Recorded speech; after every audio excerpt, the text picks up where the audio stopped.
26 ವರ್ಷಗಳ ನಂಬಿಕೆ, ಲಕ್ಷಾಂತರ ಸಂತೋಷದ ಮದುವೆಗಳು. ಕನ್ನಡ ಮ್ಯಾಟ್ರಿಮನಿ ಡೌನ್ಲೋಡ್ ಮಾಡಿ. ಮತ್ತು ಈ ರಾಜ್ಯದ ಜನರಿಗೆ ಹೇಳಲಿಕ್ಕೆ ಇಷ್ಟಪಡ್ತೇನೆ. ಧನ್ಯವಾದ.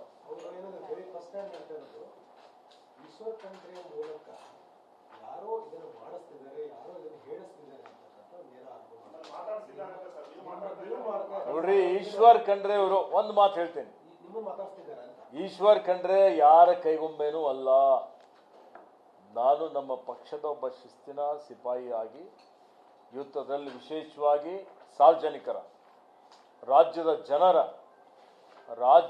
ಜನರ ಪ್ರತಿನಿಧಿಯಾಗಿ, ಅವರ ಸೇವಕನಾಗಿ ಈ ರಾಜ್ಯದ ಸಂಪತ್ತು ಉಳಿಸುವಂಥದ್ದು, ಈ ರಾಜ್ಯದ ಜನರ ಹಿತದೃಷ್ಟಿಯಿಂದ ಕೆಲಸ ಮಾಡ್ತಾ ಇರ್ತಕ್ಕಂಥದ್ದು ಈಶ್ವರ್ ಖಂಡ್ರೆಯ ಇವತ್ತು ಜವಾಬ್ದಾರಿ ಇದೆ. ನನ್ನ ಜವಾಬ್ದಾರಿ ಮಾಡುವಂಥ ಸಂದರ್ಭದಲ್ಲಿ ನಾನು ಯಾರ ಕೈಗೊಂಬೆ ಆಗಿ ಅಥವಾ ಯಾರ್ದು ಹೇಳಿಕೆ ಇದೆ ಅನ್ನುವಂಥದ್ದು, ಒತ್ತಡ ಇರುವಂಥದ್ದು ಪ್ರಶ್ನೆನೇ ಬರೋದಿಲ್ಲ. ಕುಮಾರಸ್ವಾಮಿ ಅವರಿಗೂ ಗೊತ್ತಿದೆ ಇದೆ, ಆದರೆ ಅವರಿಗೆ ಯಾರು ಮಿಸ್ಗೈಡ್ ಮಾಡ್ತಾ ಇದ್ದಾರಾ ಅಥವಾ ಅವರಿಗೆ ಇದ್ರ ಬಗ್ಗೆ ಮಾಹಿತಿ ಕೊರತೆ ಇದೆ, ಗೊತ್ತಿಲ್ಲ.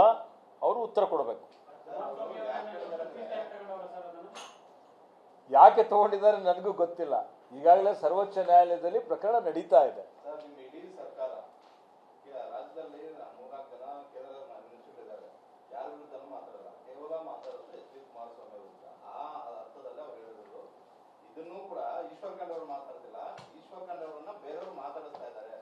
ನಾನು ಈಗಾಗಲೇ ಬಹಳ ಸ್ಪಷ್ಟವಾಗಿ ಹೇಳಿದ್ದೇನೆ, ಮಾನ್ಯ ಕುಮಾರಸ್ವಾಮಿಯವರ ಬಗ್ಗೆ ನನಗೆ ಯಾವುದೇ ರೀತಿಯ ವೈಯಕ್ತಿಕ ರಾಜಕೀಯ ಯಾವುದೇ ದ್ವೇಷ ಆಗಲಿ ವಿರೋಧ ಆಗಲಿ ಹಿಂದೆನೂ ಇದ್ದಿಲ್ಲ, ಇವತ್ತಿಗೂ ಇಲ್ಲ, ನಾಳೆನೂ ಇರೋದಿಲ್ಲ.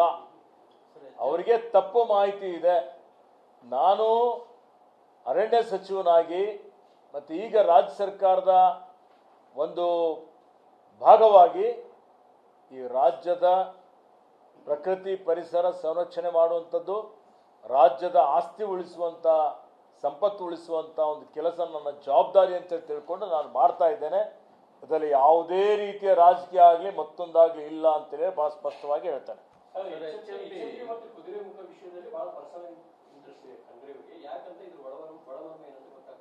HMT ಬಗ್ಗೆ ಈಗಾಗಲೇ ಹೇಳಿದ್ದೇನೆ. HMT ಭೂಮಿ 25,000 ಕೋಟಿ ರೂಪಾಯಿ ಬೆಲೆ ಬಾಳುವಂಥ ಭೂಮಿ ಇದೆ. ಇವತ್ತು 176 ಎಕರೆ ಭೂಮಿ 300 ಕೋಟಿ 315 ಕೋಟಿಗೆ ಮಾರಾಟ ಆಗಿದೆ. ಮತ್ತೆ ಬಾಕಿ ಇರುವಂಥ ಭೂಮಿ ಮಾರಾಟ ಆಗಬಾರ್ದು. HMT ಅವರು ಮಾರಾಟ ಆಯ್ತಪ್ಪ, ಹಿಂದೆ ಆಗಿರ್ಬೋದು, ಅವಾಗೇನು ಕುಮಾರಸ್ವಾಮಿಯವರು ಕೇಂದ್ರ ಸಚಿವರು ಆಗಿರಲಿಲ್ಲ.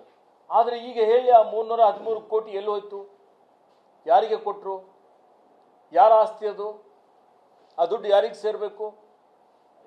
ಅರೆ, ಜಮೀನು ಕರ್ನಾಟಕ ಸರ್ಕಾರದ್ದು ಯಾರ್ಯಾರಿಗೂ ಹೋಗುತ್ತೆ. ಅಲ್ಲಿ ಉದ್ಯೋಗ ಸೃಷ್ಟಿ ಆಗುತ್ತೆ, ವಾಚ್ ಕಂಪನಿ ಬರ್ತಾ ಇದೆ, ಏನಾದರೂ ಸಾರ್ವಜನಿಕ ಸ್ವಾಮ್ಯದ ಒಂದು ಕಂಪನಿ ಬರಲಿ ಅಂತೇಳಿ ಹೇಳಿ ಆ ಸಂದರ್ಭದಲ್ಲಿ ಆ ಜಮೀನು ಕೊಟ್ಟಂಥದ್ದು. ಮತ್ತು ಏನು ನಿಯಮಗಳಿದ್ದಾವೆ? ಯಾವತ್ತಿಗೂ ಯಾವುದೇ ಒಂದು ಕೆಲಸಕ್ಕೆ ಜಮೀನು ಕೊಟ್ಟರೆ ಆ ಉದ್ದೇಶಕ್ಕೆ ಆ ಜಮೀನು ಒಂದು ವೇಳೆ ಉಪಯೋಗ ಆಗದೇ ಇದ್ದರೆ ಅದನ್ನು ಹಿಂಪಡಿಬೇಕು ಅನ್ನೋಂಥದ್ದು ಷರತ್ತುಗಳು ಇರ್ತವೆ. ಇದಂತೂ ಅರಣ್ಯ ಜಮೀನು.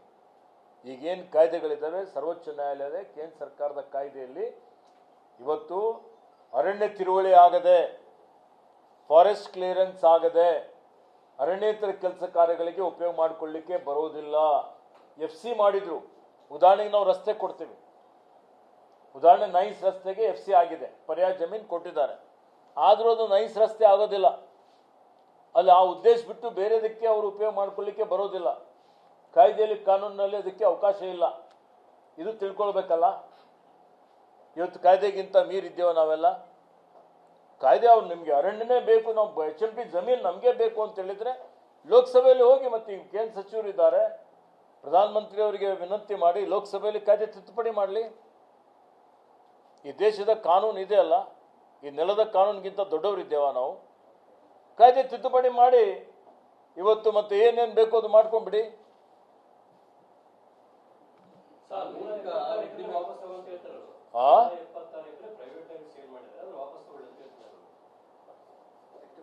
ನೋಡಿ, ಇದೆಲ್ಲ ನೋಡಿ 64A ಆಗಿದೆ.